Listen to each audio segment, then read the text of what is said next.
ಅವಾಗ lipid soluble acetyl Collin ಎಸ್ಟರೇಸ್ ಕಲ್ತಿದ್ವಿ. ಈಗ water soluble acetyl Collin ಎಸ್ಟರೇಸ್ ಕಲಿಯೋಣ.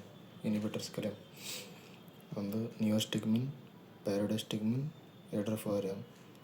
ಇದರಿಂದ 2 ಯೂಸಸ್ ಅವು. ಒಂದು ನಿಕೋಟಿನಿಕ್ ಯೂಸಸ್, ಒಂದು ಮಸ್ಕರೇನಿಕ್ ಯೂಸಸ್. ನಿಕೋಟಿನಿಕ್ ಯೂಸಸ್ ಇಲ್ಲಿ myasthenia gravis, cobra bite, reversal of non depolarizing muscle ರಿಲ್ಯಾಕ್ಸೆಂಟ್ಸ್.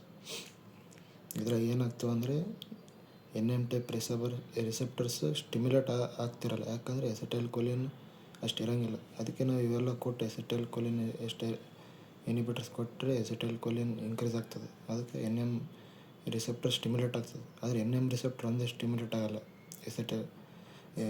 M ರಿಸೆಪ್ಟರ್ನೂ stimulate ಆಗ್ತದೆ. M ರಿಸೆಪ್ಟರ್ ಸ್ಟಿಮ್ಯುಲೇಟ್ ಆದರೆ ಏನಾಗ್ತದೆ, ಡಯೇರಿಯಾ ಆಗ್ತದೆ, ಯೂರಿನೇಷನ್ ಆಗ್ತದೆ, ಸೆಕ್ರೇಷನ್ ಆಗ್ತದೆ, ಮೇಸಿಸ್ ಆಗ್ತದೆ. ಅದಕ್ಕೆ ಇದ್ರ ಜೊತೆ ಏನು ಕೊಡ್ತೀವಿ, ಎಟ್ರೋಪಿನ್ ಕೊಡ್ತೀವಿ ಮಸ್ಕರೇನಿಕ್ ಆ್ಯಕ್ಟಿವಿಟಿ ಬ್ಲಾಕ್ ಮಾಡೋಕ್ಕೆ. ಒಂದೇ. ಈಗ ಮಸ್ಕರೇನಿಕ್ ಯಾವಾಗ ಕೊಡ್ತೀವಿ, post operative paralytic ileus, post operative urinary retention, ಅದು ವಿತೌಟ್ ಎಟ್ರೋಪಿನ್ ಕೊಡ್ತೀವಿ.